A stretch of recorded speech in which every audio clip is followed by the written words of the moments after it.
I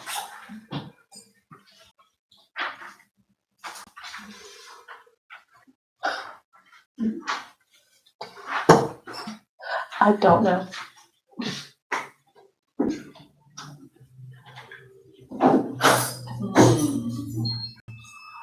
Well, we'll give it a few more minutes and that, so if we can get CIO to give us a hand. Is that okay, Tracy, or do you think we should just launch? Do we need to do like a reboot or something? Like a little reboot?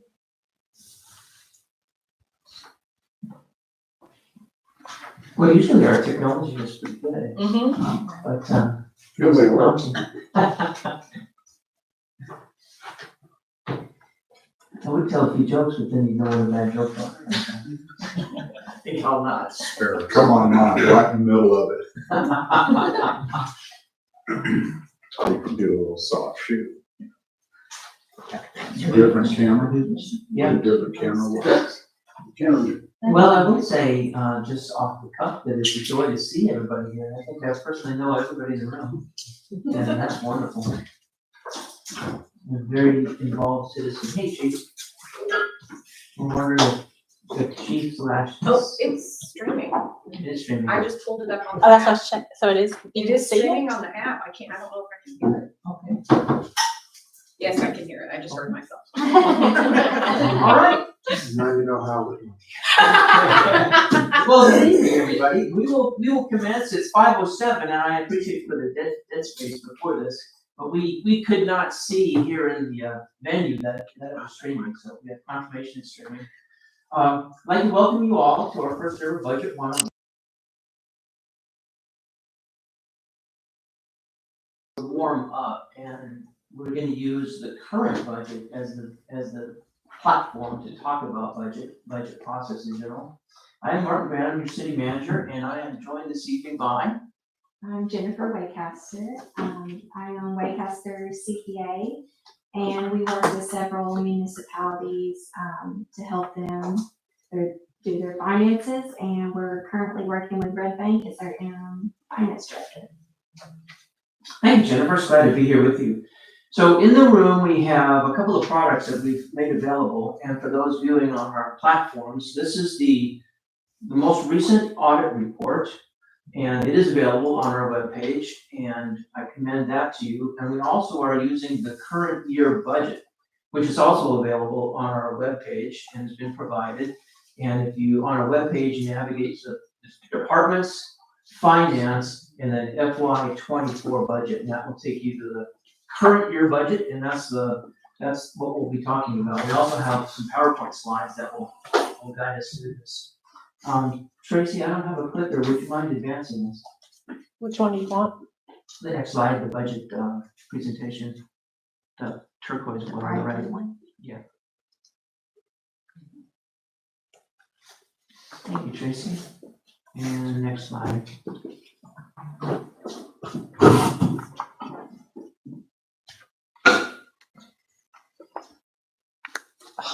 Well, figure this out. Okay, so I'll kick it off by saying that the budget process of every municipality, especially Red Bank, is guided by statutes. And the state official that is in charge of working with the municipalities and really operationalizing that statute is the comptroller and the treasurer. His name is Jason Monkpower, and he has a very, very good staff. And the comptroller staff works with all the cities and is very approachable. They have a website, and I've provided it there. You can just Google Comptroller of the Treasury for the state of Tennessee, and I'll take you there. There's a lot of budget guidance there, but full disclosure, that guidance is really aimed towards municipal CFOs, city managers, staff professionals who are developing and executing the budget. It really isn't aimed for the general citizenry to go there and figure it out. So that's where we come in tonight. We're trying to just talk everybody through the budget in terms that everybody can understand, including myself. I'm not really able to go to the comptroller's website. That's Jennifer's turf.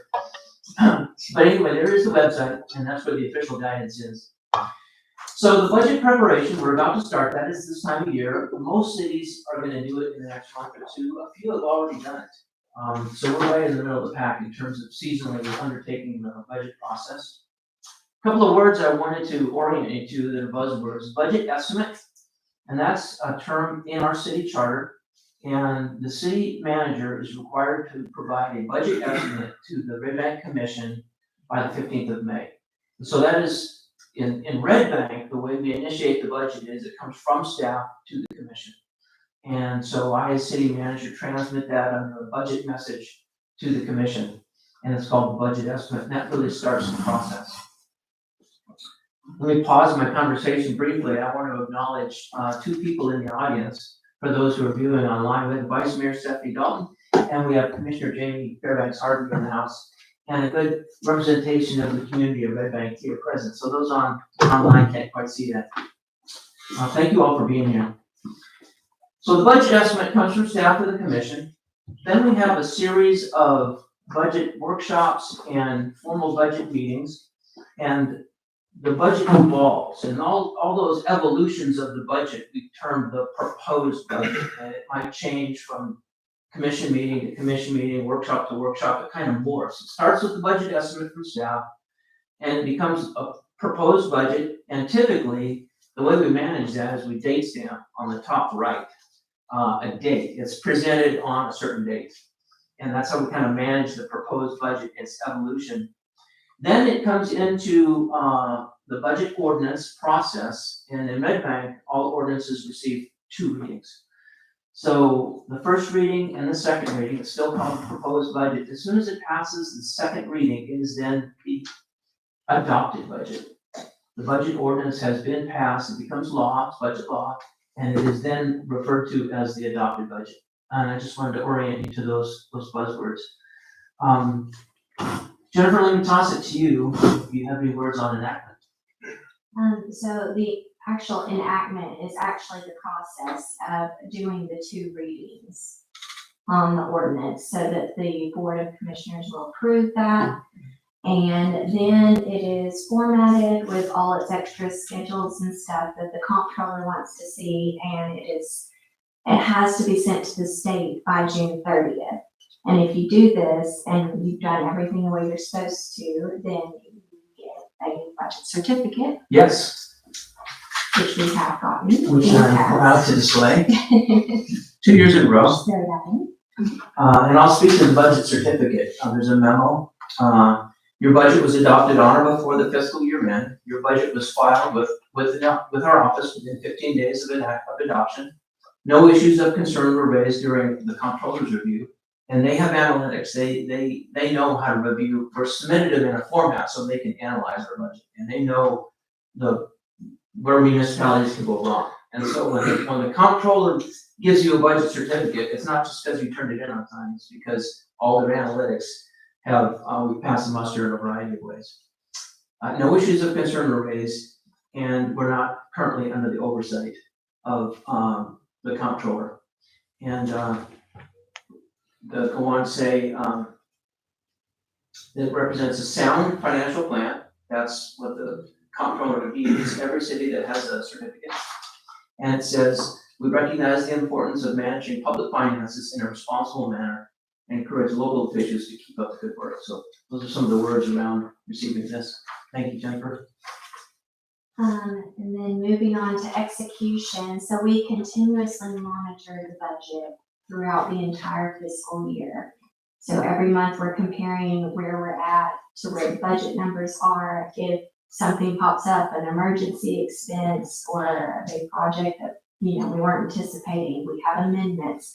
So we're continuously evolving it even throughout the year to make sure we stay in compliance. Which brings us to the final process is review and audit. So at the end of the year, we review everything. We make sure that what we spent is under our budget or right at it. And we have our annual audit, and they also confirm this, and it's a part of our audit report that also goes to the comptroller so that they know that we followed the budget that we did pass. We'll have a little bit more to say about the audit process later on in our presentation. Now I'd like to pivot us to the actual current year budget or the adopted budget. And you'll notice on the top, it has a date stamp of 6 June 2023. That was the budget that entered first reading, second reading, and was adopted. And we just keep that date stamp, that last stamp that it changed. Quick orientation to the document itself. It's actually 6 different budgets. And there's really a 7th one that will talk to the ARPA budget, which isn't really a budget, but it's a spending plan, and you could view it as a budget in lay terms. So what we have here on the front page is revenues and expenditures. And this is a roll-up of the general fund budget. And that's kind of an important one page. If you flip to the second page, you have revenues. And we're gonna spend some time right now and talk about revenues. That's one of the big takeaways from this time. Once we get past this meeting, we typically tend to focus only on the expenditure side of the budget. And in this budget 101 moment in time, I want to spend time on the revenues. So we're on page 2, and I'm gonna ask Jennifer to talk us through the revenue pieces there. Just going straight down, so the property taxes, we set the property tax rate, and then that is actually submitted to the county, by September 1st-ish, usually. And then the county actually bills our property taxes for us and sends them to us monthly as they collect them. So as you can see, property taxes are our biggest source of revenue. Pretty much funds almost everything. Moving down, there's several local sales tax items. There's the local tax that comes from the county trustee is our next biggest revenue at 1.7 million was our 24 estimate. And this also comes to us monthly from the county as they collect it. Then you have, our beer tax, liquor tax, all of those things that come in locally from the distributors. They remit to us monthly as well. Going to the state taxes, these are what we call state shared revenues. So the state of Tennessee is collecting the sales tax and sports betting, beer tax, the tax on gasoline, all that stuff they're collecting, and we get that remitted to us on a per capita basis. That means depending on our census data, how many we have in our population in the city limits, they remit a certain dollar amount, and the per capita for 2023 was $135 per person that we have in our city population. And so that's how those revenues are determined and sent to us monthly as they collect them.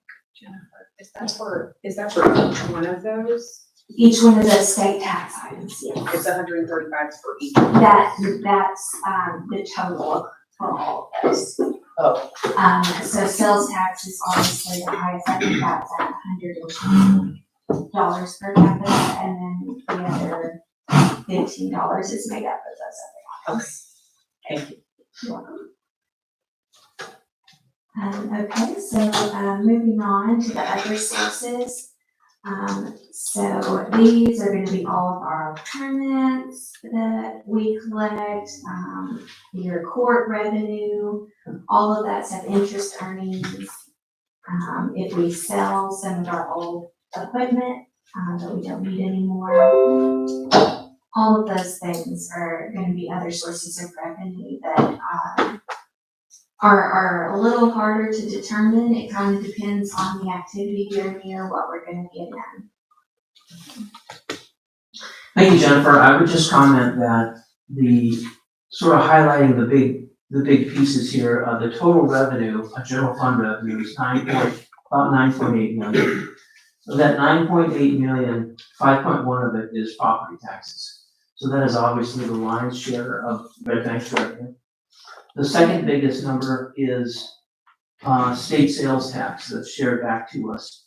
The second biggest number is our local sales tax, and that's at about 1.8 million. So between property taxes and local sales taxes, that is really the bulk of our revenues. State shared collectively is a third big piece of it, and that's the 135.28. per capita that we get. We have about 12,000 in population, slightly under. So that's a big piece of it. And then the rest of it is more or less, it is what it is, based on the composition of our community. The sales tax leader for us is Food City. So shopping local makes a big difference. When you look at the revenue pieces for all the other small cities in Hamilton County, their sales taxes are higher, and there's really one word reason why: Walmart. If you have a Walmart in your town, in East Ridge and Chattanooga, Saudi Daisy, Collegedale, they have a Walmart, and they benefit tremendously from that. From a revenue standpoint, personally, I'm kind of glad we don't have a Walmart, but that creates a revenue reality for us. And our sales tax leader is the grocery store. So shop local. Anything else, Jennifer, we're gonna talk about the revenue side? Okay, thank you. Tracy, if you'll advance us one more slide. Now we're gonna look at the budget and each of the component budgets. Page 2,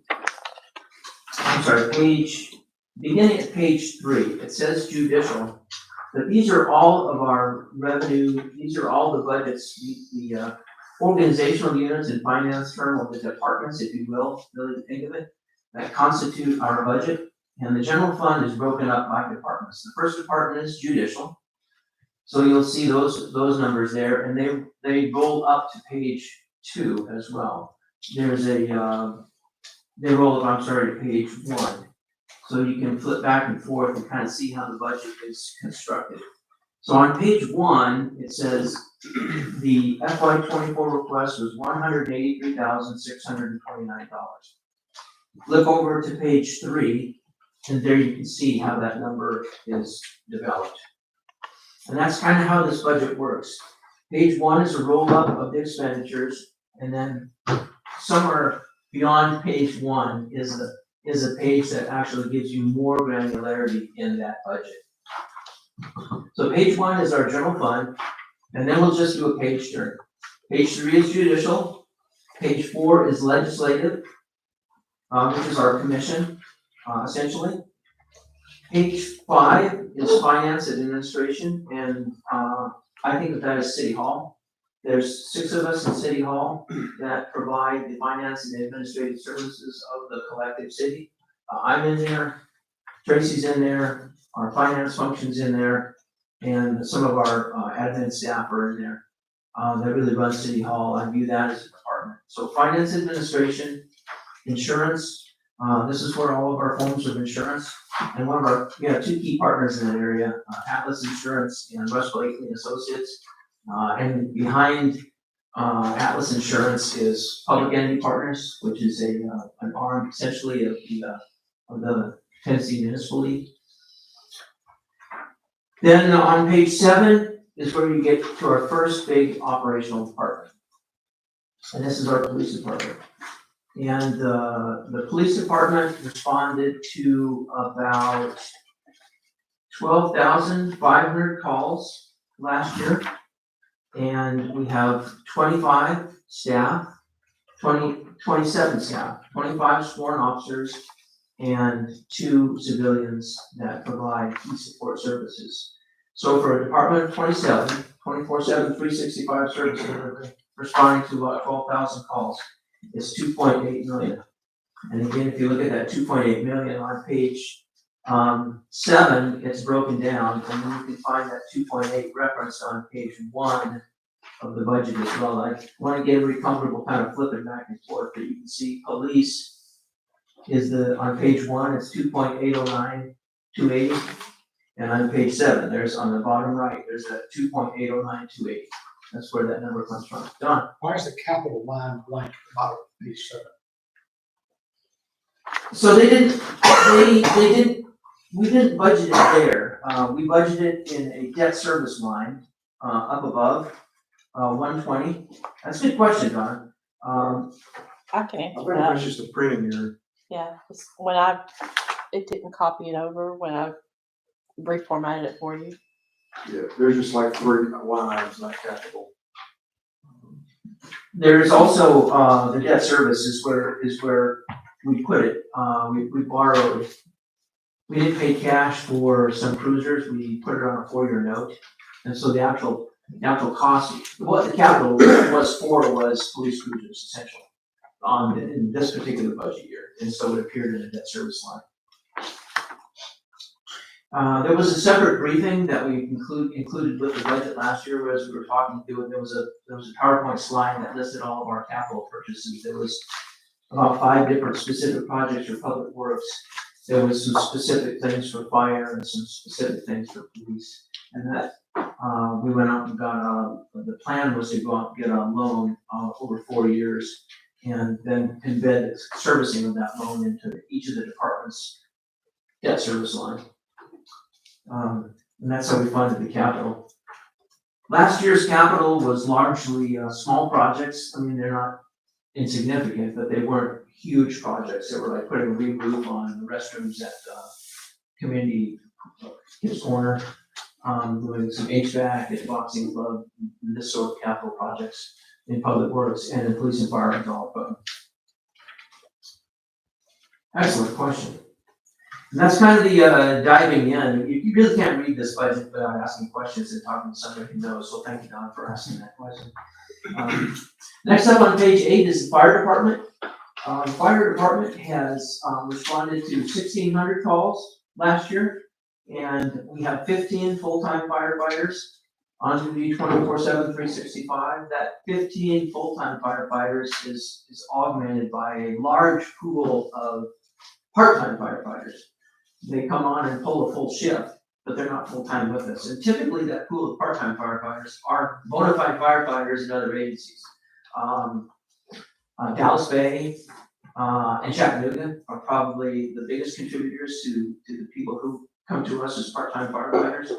But some from counties that are a pretty good piece away. Red Bank Fire has invested in training, and we have a lot to offer these part-time firefighters that come to us. We get a fully urban firefighting experience with a department that's very professional and is very invested in training. So it's a win-win. We get their service and they get the top tier experiences of part-time firefighters. So kudos to our chief, Brett Seiler, for setting up that reliance on part-time firefighters. It's a win-win. So that's the fire budget. Flipping over to the next page, Public Works on page 9. And Public Works is, we think of Public Works the way it's comprised organizationally, but it's actually 3 different budgets are within Public Works. There's the general fund Public Works budget, which begins on page 9. A little later in the document, we will get to the solid waste budget, which is fee supported. And then beyond that, we'll get to a stormwater budget, which is also fee supported. So the sanitation, solid waste, and stormwater are not in this at State Street 8. There's 4 budgets for the Public Works. Thank you, Greg. So page 9 is the general fund piece of Public Works, which largely is our roads and sidewalks and government buildings and parks. And so if you flip through that, you'll see it. On page 9, you see the total of 2.3. And let's see if I can find 2.3 on page 1. Public Works. Yep, right there. 2.314627. So that right in the middle of on that red column on page 1. That's where that number comes from. Now there's a lot more clarity in the following pages. So page 10 is page 9 is a roll-up of several divisions within Public Works. And page 10 is the first of those divisions, and it's our streets division. We have 72 miles of roads and 16 signalized intersections. So we're a lot more urbanized than I think most cities that are our size. We are very, very urbanized, and that metric of 72 miles of roads and 16 signalized intersections is a lot. Then on page 10, we have our fleet maintenance. And we have 2 staff associated with that, and even though it's housing public works, they're really an internal support function where they maintain all the city's vehicles, police and fire and admin and finance as well, and they do a fantastic job. Page 12 is our facilities management, and we have created a full-time facility manager, and I think you can see the difference in our facilities. No better than in this room with quiet and comfortable HVAC and lighting and AV that works, so that's a reflection of the investment we've made in our facilities with the facility manager. These last couple of pages roll up to page 9 is where you'll find that, and then 9 rolls up to page 1, just to help you navigate this document. And then on page 13 is our animal control program, and that is really managed by me in a relationship with McCamey Animal Center. They do a fantastic job. They are a nonprofit, and they are supported. They do a lot of nonprofit work in the community, pet adoptions and spay neuter. But for the city of Red Bank, they do our animal services function. So they're kind of dual-hatted. Most of us know McCamey for the cattery, and that's the nonprofit side of McCamey. The contract with us is for the animal services officers that respond into Red Bank, and they also have a similar contract with the city of Chattanooga. And this is where animal control is housed in our program, part of the public works budget. Then begin on page 14, you have a series of all of our parks are listed here, and these were what we anticipated expenses for each of our parks. Page 14 is a summary, and then following that, 15, 16, 17, 18, 19, 20, they all roll back up to that park summary on page 14, which rolls back to the public works summary on page 9, which rolls back to the overall general fund summary on page 1. So this is why I wanted to talk it through. It's very confusing unless you really have the Codebreaker navigation tool to understand the document. But by the time you get to page 21, that is the last part of the general fund budget. So from 21 back to page 1, they all roll up to that general fund summary in one way, shape, or form on page 1. That is the general fund budget. So that's the first of 6 budgets we'll take a look at, and that's obviously our largest. And that is, as we began by saying, the funding for that is largely property taxes, sales taxes, largely Food City, and state shared taxes, which are shared to us on a per capita basis. Questions on the general fund? So that's done. Page 20, why is that headed White Oak Hamilton County Park? Good question. When they created the fund, that's what they put on it, and we should probably update that name change. Originally, White Oak Park was a county-owned landfill, and that goes back to that legacy reference. It doesn't really mean anything today. I would clean that up. Greg, if I'm right, Joe Graham, wasn't he the commissioner at that time? And I think he used some discretionary funds or something to That help. is part of the equation too. So I think that may have been part of it too. I think the county helped fund the conversion of that former landfill into a bona fide park. But we don't necessarily need to keep that handle on it anymore. Thank you, Don.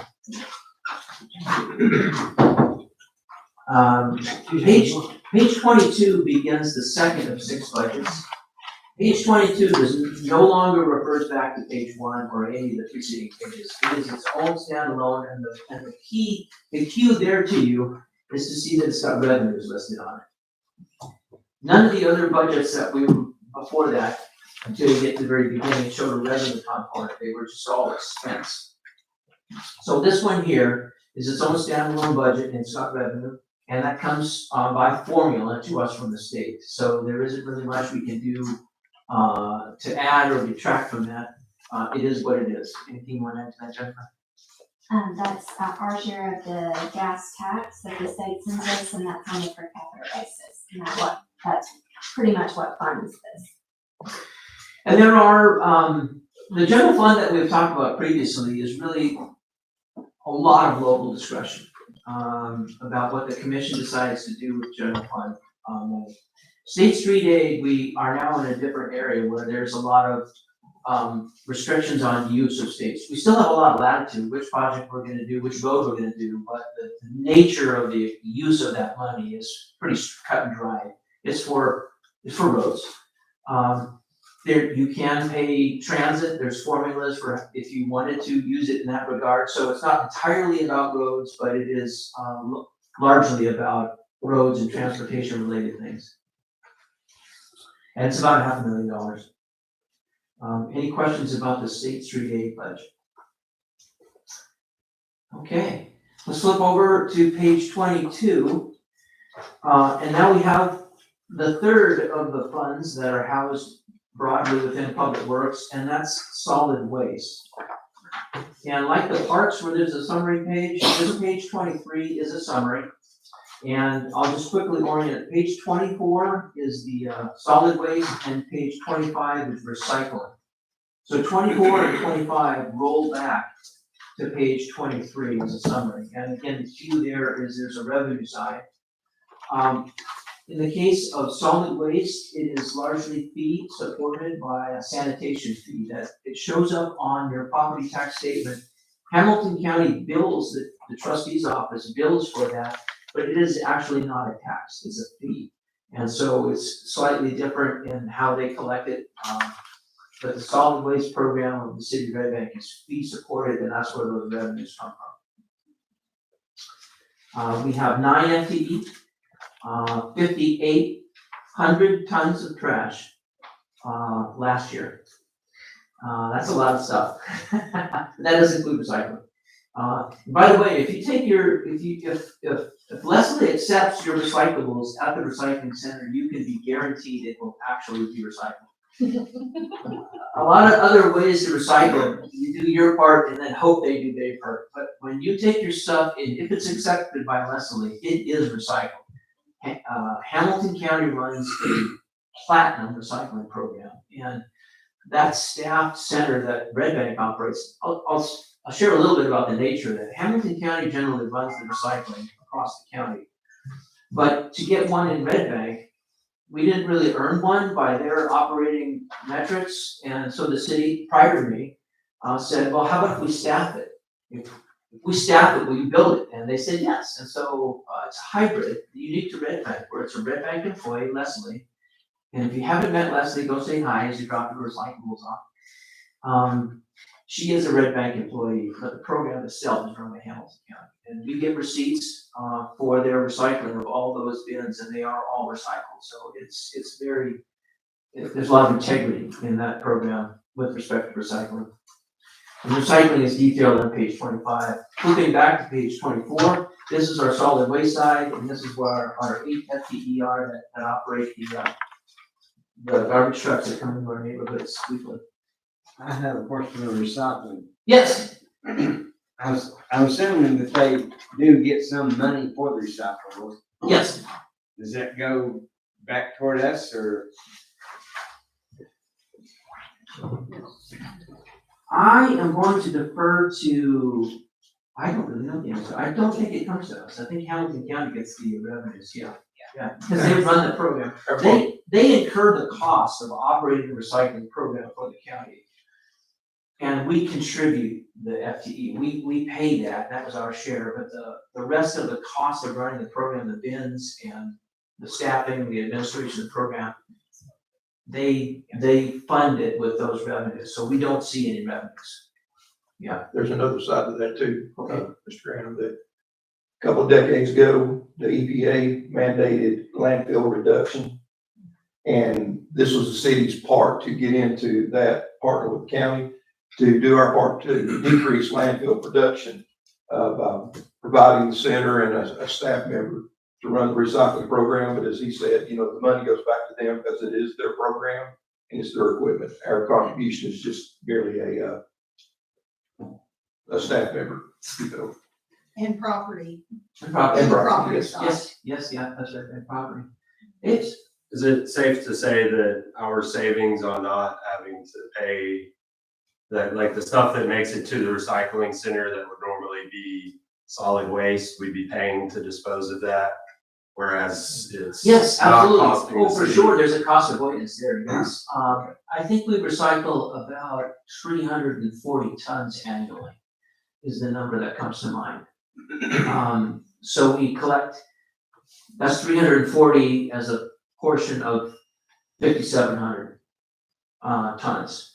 5,700 is the total number. That includes green waste, brush, recycling, solid waste in the garbage trucks. That big number is 5,700, and a subset of that is about 350, 340 that actually gets recycled. And that's definitely cost avoidance. And the environmental benefit that we all, I feel good when I go to the recycler. Plus I'm objecting less. Thank you for your questions on that. So recycling and solid waste roll up to page 23. Flipping over to page 26, this is now the fourth fund within Public Works. And that is our stormwater. And that is also fee supported, and so you see a revenue line there. And that's the $70 per house that is also billed on the property tax bill from the trustee. So those are the revenues there. And then the expenses there, it's about a $441,000 program. We have three and a half FTE in that program. And, oh, yes, Mike? On stormwater, residents are paying 70. What are commercial buildings and apartment buildings? What do they? They pay, it's a formula. And it's based on the $70 is sort of the basic formula, and there's a size of the lot equivalent, and then so your multiples of that. Yeah, 3,500 square feet, yeah. We average the lots that get the 70, and it's 3,500. And so we apply that 3,500 to commercial. So if you're 7,000, math in public is always dangerous. If you're 7,000, then you're paying double, you're paying 140. More or less along those lines. It's all based on that $70 that the households and an average household lot size. Yes, sir. Is there any topographical variance on that? And some properties are gonna shed out a lot more water than others. Yes, I believe that there is, absolutely. And not only that, but there's credits and incentives as well. So that if you, there's certain things you can do to mitigate runoff, and if you do that, you'll get credits. And there's incentives to do those mitigating efforts. We just recently redid our stormwater ordinance, and Leslie Johnson kind of spearheaded that. It's pretty state of the art at the moment right now. And we're undertaking a stormwater asset management study. There's about 4,500 discrete features of our stormwater system, and they're just ubiquitous. But if you're responsible for them, like the city is, you have to know where they are. Are they dangerous? Are they a light cycle? Do they work? Are they big enough? Are they broken down? And so we have a contract going on. We're using ARPA money to actually inventory all that. We'll have a stormwater asset management plan. That's part of the expenditure that you're seeing here on page 26. So I caused problems when I brought up. Actually, you don't cause problems. You help us find solutions. No, the stormwater is a big issue here in Red Bank, and we're actually, your concerns reflect the effort we're putting into that. We have hills and valleys and a stream, and it's Hamilton County has a natural hazards plan, and the number one natural hazard in Hamilton County is flooding. And so the threat is real.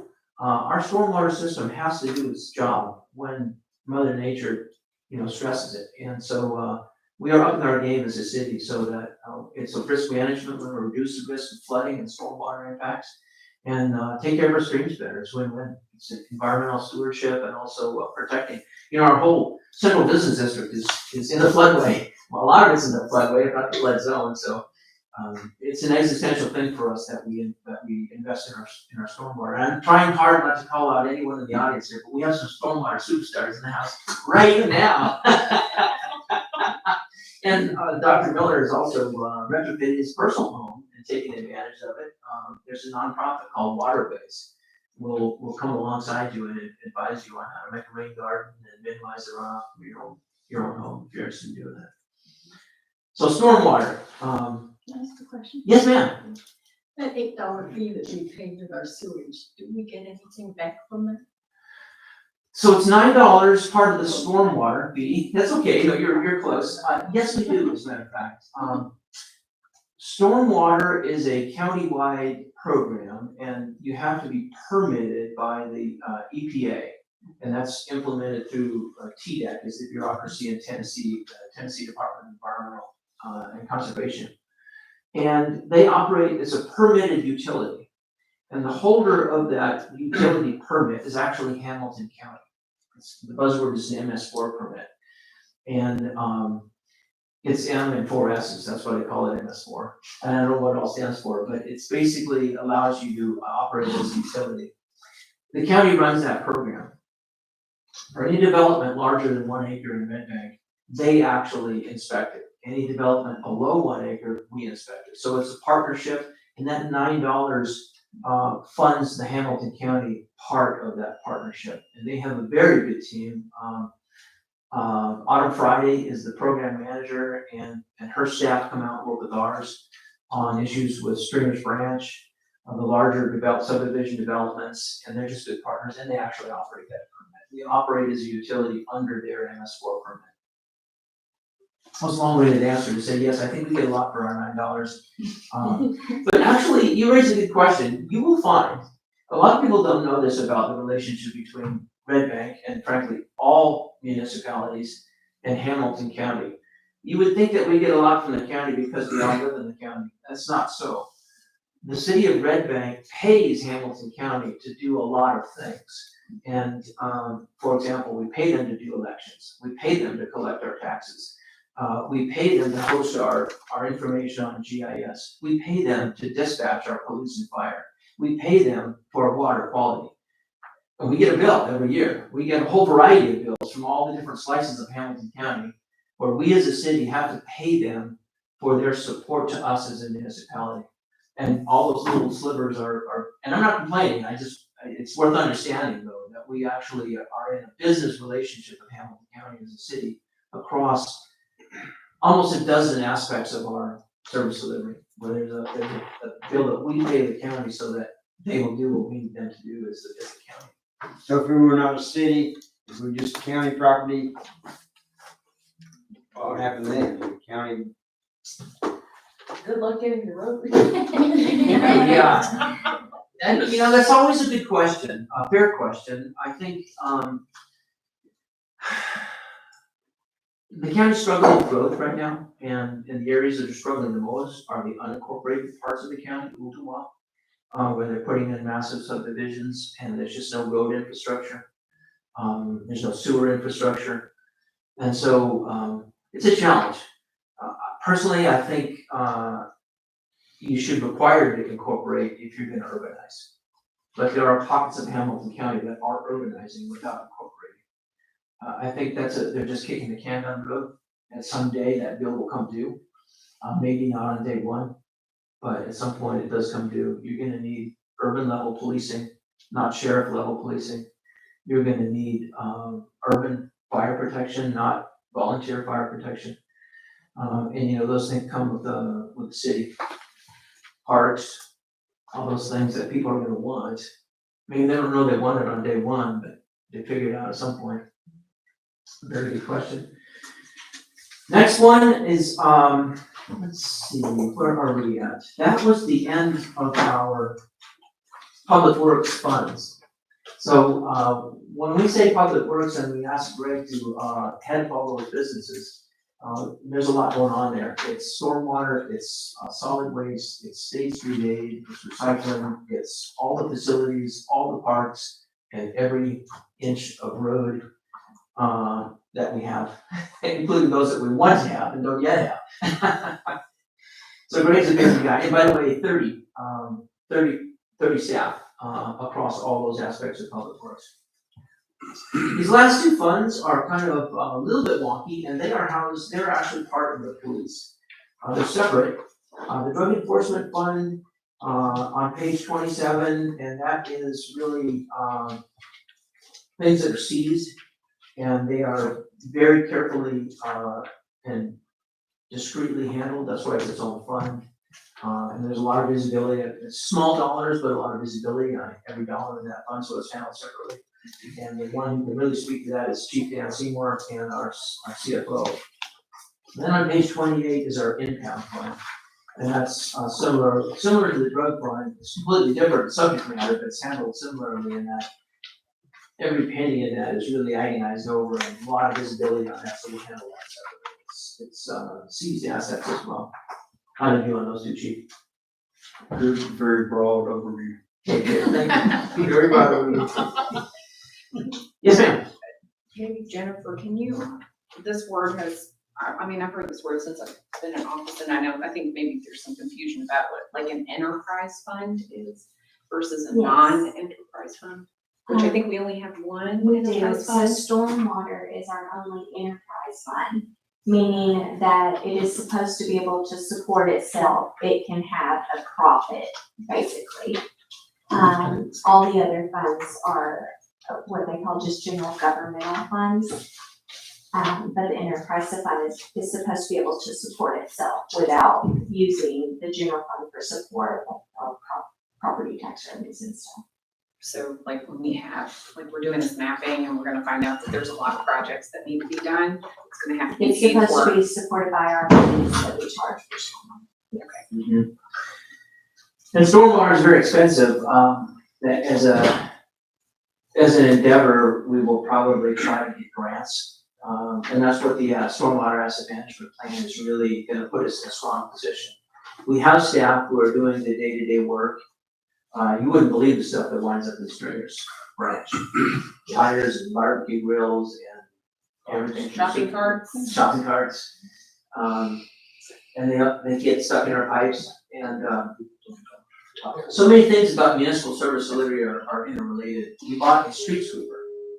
And when you realize what that street sweeper is doing, it's keeping our storm drain system working. And the way we repave our roads matters, because if you repave it badly, you get places where grit accumulates and you can't sweep it. And so all these things, the roads, the sweeping, the storm drains, the water quality, the mitigation of flooding risk, these are all very interrelated within the Public Works Department, so that everything is done correctly. And when you sweep the streets, not only do you keep the water quality in the stream higher and the storm drain system maintained, but actually your pavement markings last longer as well. So it's just like vacuuming your carpet. If you don't vacuum your carpet, all of the dust gets in there and grinds it up. It's the same on our streets. If we don't sweep the streets, the debris grinds the pavement markings.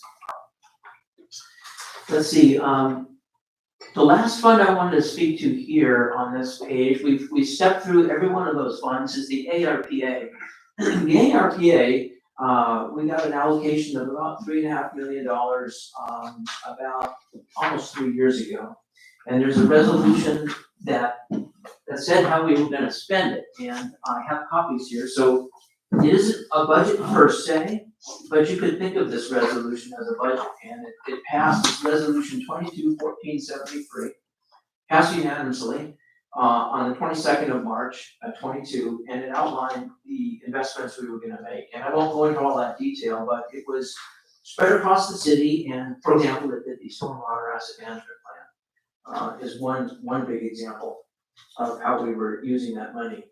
And it isn't a budget because we don't actually have the money. The nature of the ARP money is we don't get the money until we spend it. And then we simultaneously expense it and get the revenue from the state at the same time. It's another one of those things that's managed by the comptroller's office and our CFO. But it's worthy of mentioning in our budget conversation because it is money that is available to us for those specific uses. The digital transformation, this audio visual quality was a manifestation of our ARPA budget. Anything else you'd like to say, Jennifer, on this slide? No, I think that's it. Okay, Tracy, let's take the next slide. I want to brag a little bit. We mentioned this at the beginning, but this is our budget certificate, and for the second year in a row, we've received that. We take a lot of we take our stewardship of the public's finances very, very seriously, in the city of Red Bank, and we're pleased that the comptroller recognizes that. Next slide, Tracy. When you we talked about the budget process, the budget estimate, the proposed budget, the adopted budget, then the execution of the budget. And the responsibility to execute that budget falls to staff, and particularly our CFO. And after the year end closes out, our fiscal year is 1 July to 30 June. And in the months of July and August, we're closing out the budget, and then we ship it all off to the auditor. And it's our numbers that the auditor is auditing. And then we get this audit report. It's typically presented to the commission formally in about the December timeframe. And this is the results of our last 3 audit reports. This is a MTS study. They came and looked at our finance department, and they went back and looked at all of our audits. For the last 3 years, we've got an unmodified opinion, and that's budget speak for you done good. And they've identified no internal control deficiencies and no material deficiencies, and there were no findings. And that is what I refer to as a squeaky clean audit report. So again, the certificate of budget excellence on the front end, clean audit reports on the back end, and precise budget execution throughout the year. The city of Red Bank takes its financial stewardship very, very seriously. Next slide, Tracy. On that regard, as far as the budget now, Yes, sir. is there some kind of a penalty, like monetary penalty, if we fail to do our budgetary proper? You know, you say we earn it and get a kudo for that, but what if we fail? Well, typically, I wouldn't say there's a penalty, but you don't get recognized for your excellence. You know, I think that we have a responsibility to the people who resources, and that's the commission and the public that we serve. And so the way we look at it is we should be operating in a space that produces clean audits and a certificate of excellence. Can you provide municipal services delivery and not get those things? Yes, you can. Most cities in Tennessee do. Only a quarter of the cities in Tennessee received the budget certificate, this document. Only a quarter. So we're in the top 25% of cities in Tennessee in terms of our budget excellence. And they don't really do statistics on how many get 3 years in a row clean audit reports, but not everybody does that. You can make mistakes and survive. I don't want to jinx this, but you know, sometimes things don't go according to plan. Generally speaking, the operations of the city are very stable. We have 30 people in public works, we have 27 in the police, we have 15 in fire. And so what we did 2 years ago is what we did last year is what we're doing right now this year. We're in the service delivery business, and our service delivery capacity isn't very volatile. It's pretty stable. And so that really lends itself to a pretty non-volatile expense rate, and that's part of it. And that's just our it's a healthy thing to be in that space. So you can screw it up, but we're paying a lot of attention, and we work very hard to not. And the ways you could screw it up, if I'll use that terminology, isn't necessarily going to be bad things. It's not paying attention to the things you need to pay attention to. You wake up one day and the garbage truck has failed, or you wake up one day and your fire truck has failed, or you underpay your staff and the talent erodes away. You wind up with an employee base that just can't meet the needs of the city. So there are things that cities can do wrong over time to set themselves up for these bad moments, but we're not doing any of that in Red Bank. We're equipment replacement schedule is very healthy. We are an employer of choice in terms of attracting and retaining talented staff. We just put ourselves in a very solid position to not have the kinds of things that go wrong that a lot of cities could experience if they're not paying attention to it. So I would say that the certificate of budget excellence is really one of many indicators of success. We have very stable workforce. We're an employer of choice. We have people come to us and stay with us, and that's a healthy thing. We're a good employer, and by the way, they love the community they serve. That's particularly important in the law enforcement community. a lot of police officers come to an agency and then leave, and it really isn't the agency, it's just how they're treated by the community. And they got choices, so they go somewhere else, where the people wave to them rather than putting the bird. It matters.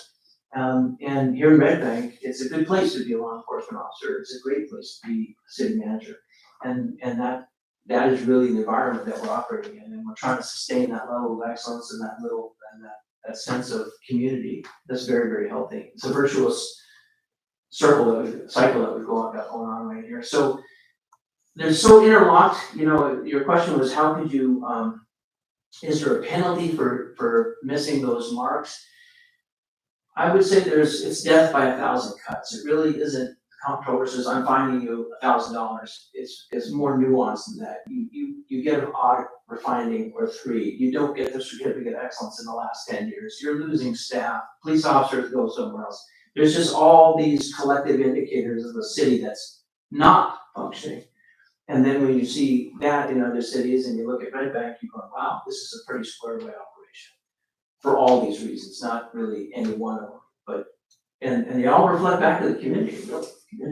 I was right wondering maybe if there's some kind of formula that they'll reduce what they give us based on failure to our budgetary. but it's No, not. it's more just like a slap on the wrist. If we go over budget, the auditors will report it as a finding and they'll be like, hey, do better. Mhm. There are ways that we mitigate that, though. Again, it gets into doing business soundly. We have a fund balance that is healthy. The comptroller says minimum 3 months, and we have more than 6 months. So if we were to get an unexpected bill, we would have the resources to just absorb that and move on. We also have we have very low debt. We have excellent credit ratings, so we could go borrow if we needed to. We had a culvert collapse on Ashland Terrace about 4 years ago, and that was kind of an unexpected big bill. And we handled that because we had the financial resources to handle that. But that led to our stormwater asset management plan. We don't want to have a collapsed culvert on a main road ever again. So we're trying to get out in front of those issues. How did I do, Greg? You do. Okay. You've got to mention that we bought a nearly $500,000 jetter truck, Yes, and at no cost to the city when the paperwork was processed. yes, ARPA money, the jetter truck to maintain our stormwater system. Yeah. So I wanted to mention these, there's a memo that I have copies of if you want a memo, but I put it all here on this slide. This is really the beginning of the budget process. I'll mention the budget workshops. This is the first of 4 budget workshops. The next 3 will all be formal commission meetings. So they'll have they'll have the commissioners on the dais, and I'll be back over my normal spot. And the mayor will preside. And they will commence on the 9th of April. And that's when I will provide the staff generated budget estimate.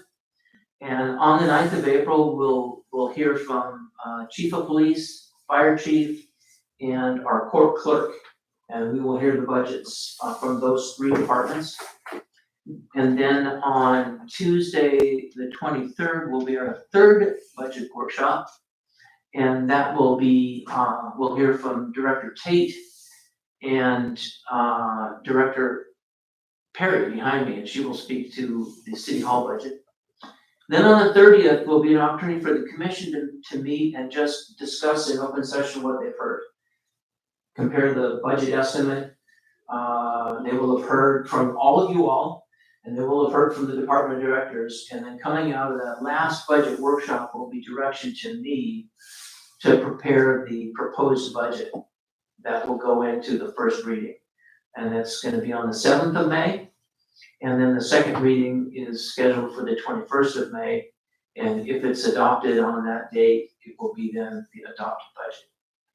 And that really is the budget process for Red Bank at this point. Yes, sir. At how many points can things be challenged? You propose things, but the commission says, well, we can go with this, but no, this can't go. At what point do they stop basically doing that and start rubber stamping? Well, my experience has been, I'm pretty dialed in on what the commission wants, so my budget estimate is generally pretty strong in that it reflects the 5 commission goals that have been established by the commission.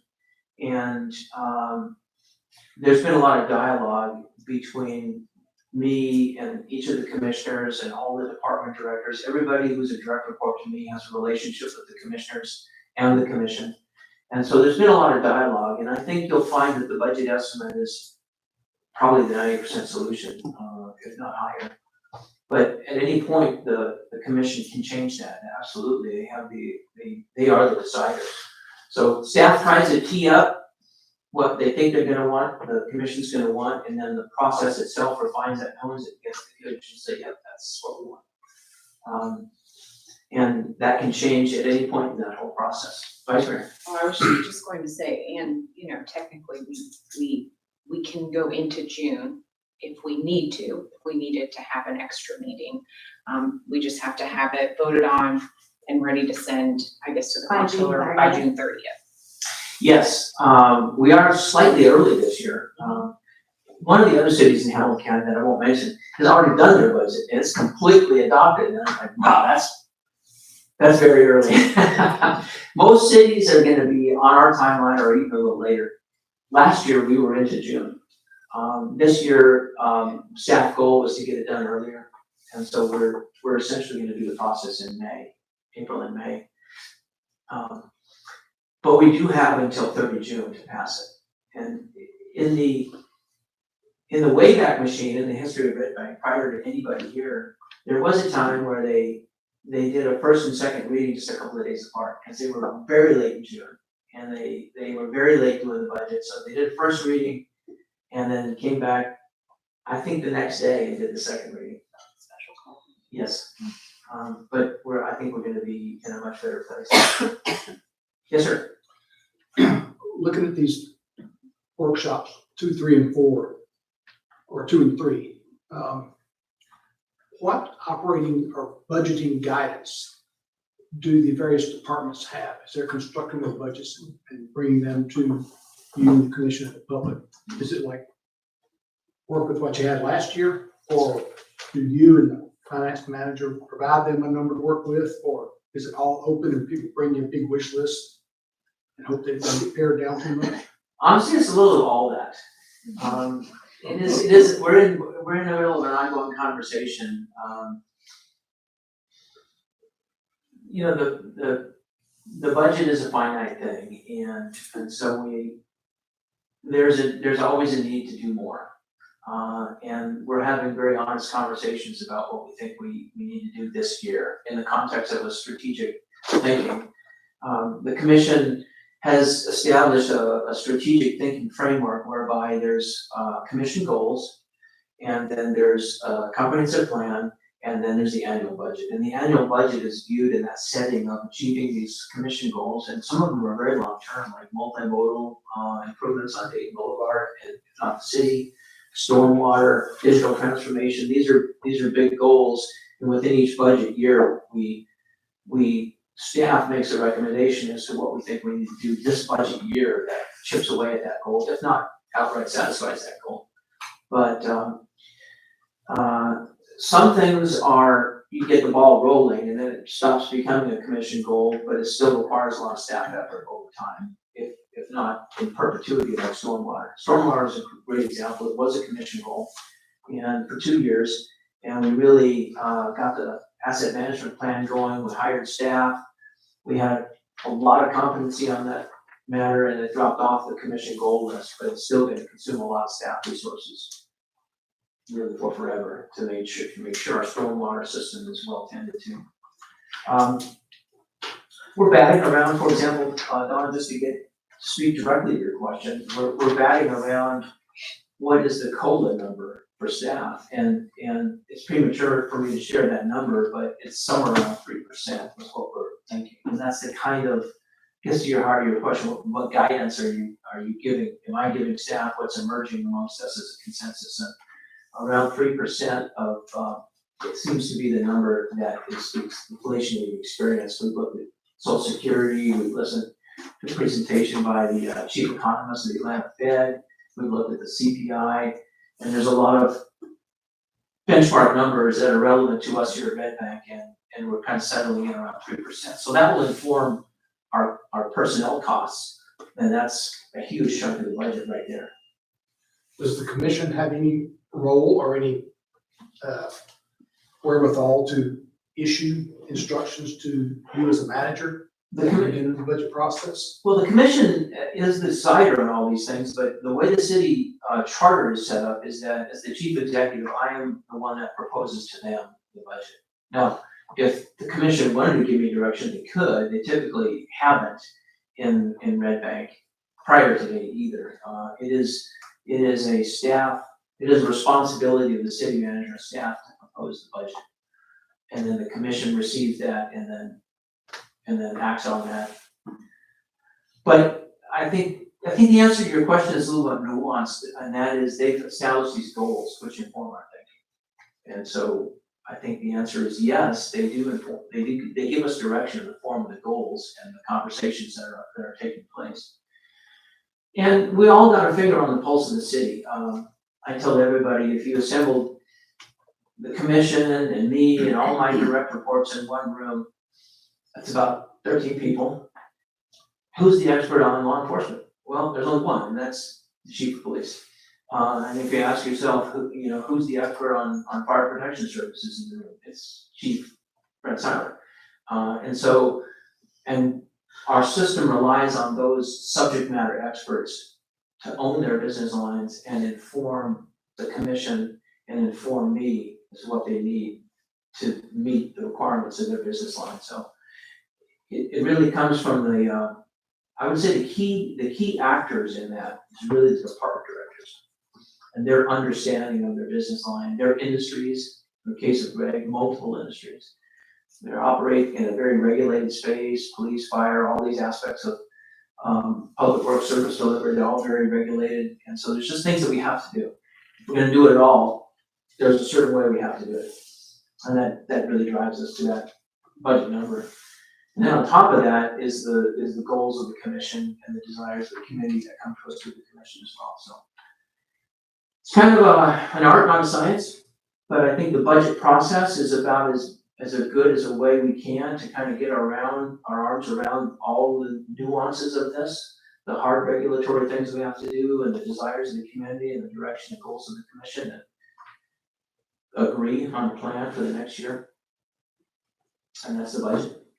So to be in compliance with as far as policing, you gotta be certified. If you're certified as a department, you have to have a certain ratio of police to citizenry, that kind of thing. Not so much that, but there are a lot of things you have to do in terms of training, both police and fire. There's just a massive amount of training that you have to do, and there's certain ways you have to equip them and outfit them. If you're gonna have a police vehicle on the road, there's just a lot of things that have to be in that vehicle that are told to us. And both of these, in fact, all these industries are really driven by industry best practice as well. It's not so much that there's an overseer telling us these different things. Each of our directors, Director Greg Tate, for example, is the American Public Works Association, and sends staff to that. And there's just a lot of best practices. There's reflectivity standards for pavement markings and road signage, and there's certain widths for sidewalks and bike lanes and all those things. There's probably regulation somewhere, but it's really sort of ambient knowledge within that industry. So we have people that move within that industry and understand all that and bring it back and apply it to us. Same thing, certainly the same thing in police and fire. All of our department directors are hugely networked in big picture things. Chief Dan Seymour is a leader within the Tennessee Association of Chiefs of Police. Chief Brent Seiler is a leader within the Tri-State Mutual Aid Association. Director Tate is a participant in the American Public Works Association. And that's where they really come to understand and influence their industry. Red Bank's a leader in these groups that they come into. In fact, I think they want Greg to take over leadership, or either Greg or Leslie, our deputy director, to take over a leadership role. So our staff are sought out because they're competent and just great leaders. I'm a little bit proud, can you tell? We got a great team here at Red Bank, and I want to thank the city for resourcing us at that level. It's a good team to be on. Any other questions? Yes, sir. Who buys the drugs that we seize? By the way, let me just say, there is a prescription drug take back. It's 24/7, 365 in our police building. There's kind of an obscure northern door. If you're driving around the right side of the building, there's a door there. And if you go in that door, it's unlocked, you enter a small lobby, and in that lobby is a bin. It looks like a mailbox. You pull open a door and you can drop your expired prescription drugs in there. 24/7, 365, so we have that service that we offer. Who comes and picks that up is a very good question. And there's two questions. There's the publicly dropped off drugs, how does that get? And there's the seized drugs, and how is that? We participate in a association, I'll use that word, I'm not sure what it is, with the federal government, the state government, the county on narcotics. And we have a detective that's participates in that.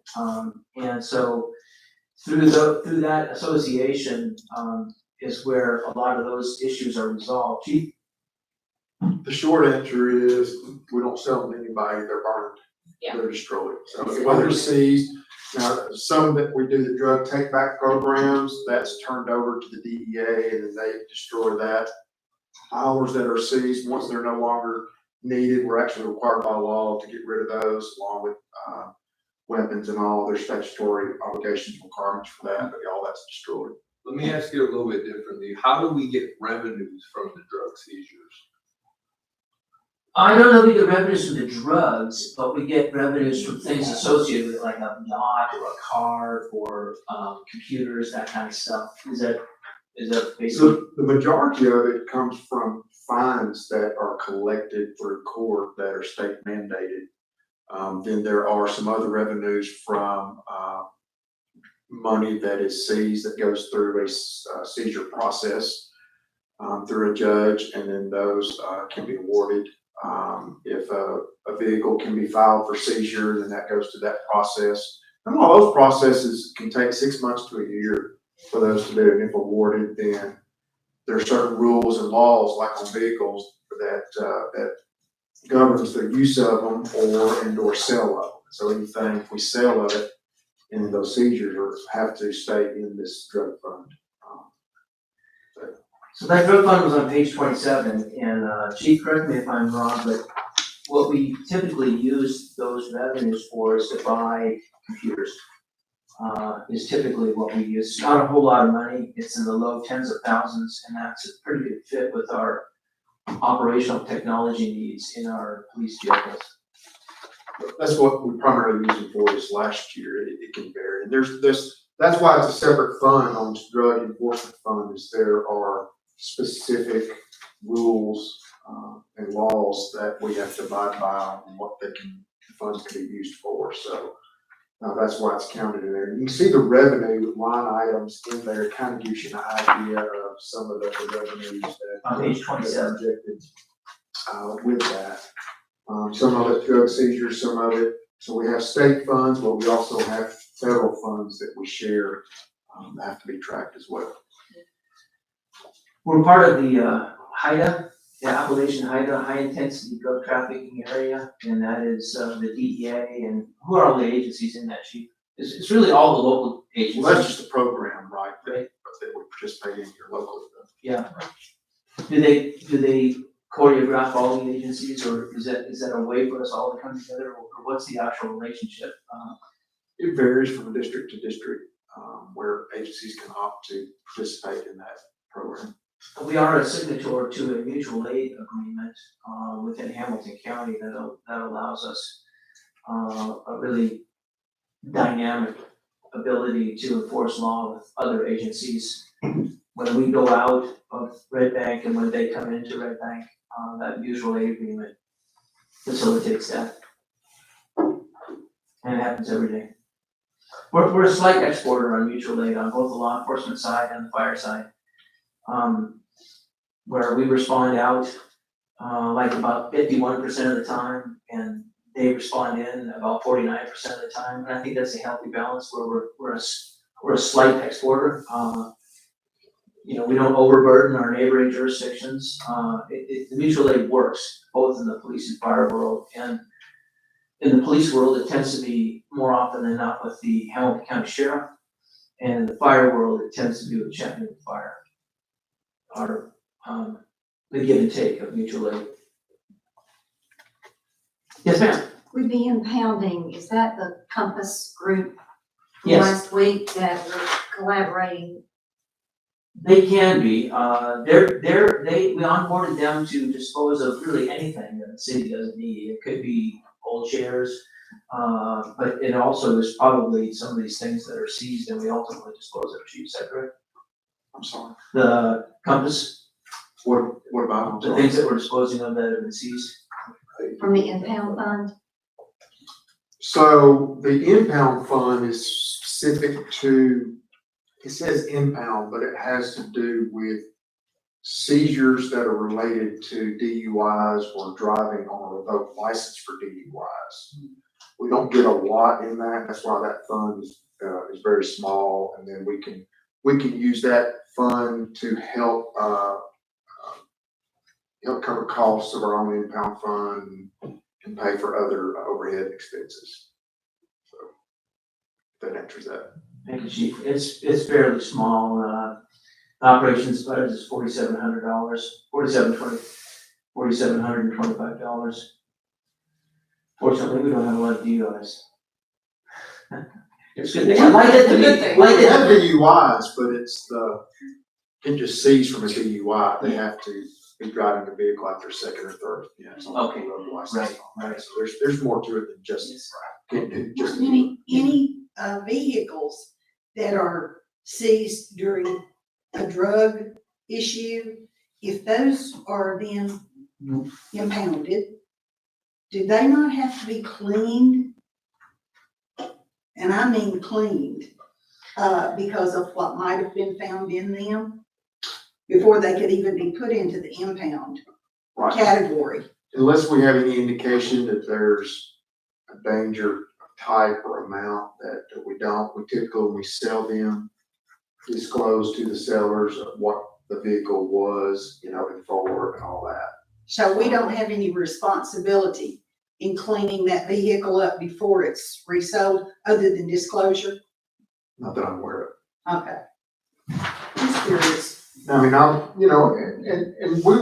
and to clarify on that a little bit, we'll use discretion. If we know a vehicle had a very dangerous substance and all that, we'll do some due diligence with going for that. But our typical vehicles like that are just simple possession. There's not a little more simple possession, but in my time here, we have not run across a case where a vehicle has been contaminated, to where it would be unsafe to release. Like with drugs for resale and things like that. Right, it's In not large like there's been a quantities, bag maybe. that's been opened up in that, if we run across that, we would take different measures on that, but we had, at least my time here, have not run across that. Thank you. Thank you, man. Don? You mentioned, a while ago back was the stormwater topic, that there are incentives and credits available. Are those actually available now, or are they just in discussion and thought process? Because I got one of those Rain Smart Yard certificates from Green Waterways? Waterways, thank you. There's a credit. But at that time, there was no credit for Red Bank. There would have been if I lived in Chattanooga, but not because I lived in Red Bank. There is a credits manual that we adopted as part of the community updated stormwater order. So we do get credits now, so I can go back now and seek out a bit of credit on my stormwater fee. Yeah. I wasn't aware of that. That's why we're here. I'm in the I think it has to be renewed from year to year, though. You don't get a credit one time and you don't carry it on. It's something that has to be renewed every year. You have to apply for it, and your stormwater or your rain garden, whatever, has to be inspected, make sure it's functioning and all that. That's inspected by who? It'll be- Waterways? No, it'll be staff, I think. Well, I think Leslie's talking waterways about, onboarding them to do that, but it could also be handled by county water quality. Is there a fee for that service? Already paying it. What? No, not for your inspection, no. No. No. Yes, sir. Can you request that audit on iWorks? To the citizen portal? Not I don't yet, think you that's can't, in there. not till we get, not till all of the, stormwater assessments done, and we get to that point where we're fully operational and we can identify, all the outfalls and all the facilities. So the goal is to eventually have that on Right, there. and where it you will can probably, just going forward, it will probably always be a paper application. Just because there may be multiple parties involved that, aren't tied to request. it. And am I understanding correctly that it's an ongoing, that you apply for it yearly? I think that's the rule is it's an annual application. Okay, Yes, Yep. it is. Yeah, because, you could go out and, like Don's already got, a facility, established in his yard, and he goes and it passes, and then, he doesn't get to keep claiming that credit from year to year to year to year, and then lets it grow up and, and stop functioning properly, and that's why it has to be renewed every year. but he can get that credit if it's maintained. If it's maintained, right. And that system is functional right now. I just need to send in an application, and start raking in the bucks. It is. In full disclosure, you may be the first one. So we're still working the kinks out. Racing Larry to the window. Well, honestly, we would like to see that. And some of our, larger asphalted areas too. So that was the goal, is to just prevent these big sheets coming up and surging our system. When you understand the hydrology of it all, you just gotta slow the water down, let it percolate and not slam the creeks and edges of the creek. So anything you can do to slow the water down and keep it on your property for a little bit longer is good. It's healthy. Yeah. Well, it's been a pleasure for me. Jennifer, let me ask you if there's anything you'd like to add. I'm good. Thank you. You're agreeable? Thank you, everybody, for being here tonight. If you haven't signed in, please sign in, and if you attend all 4 of these workshops, we'll get to the budget workshop certificate. Yeah, great. Isn't it 4 or 5? 3 or 4. Three or four. What, you'll have about 4 of them? I'm actually gonna miss one. I'll see you tomorrow.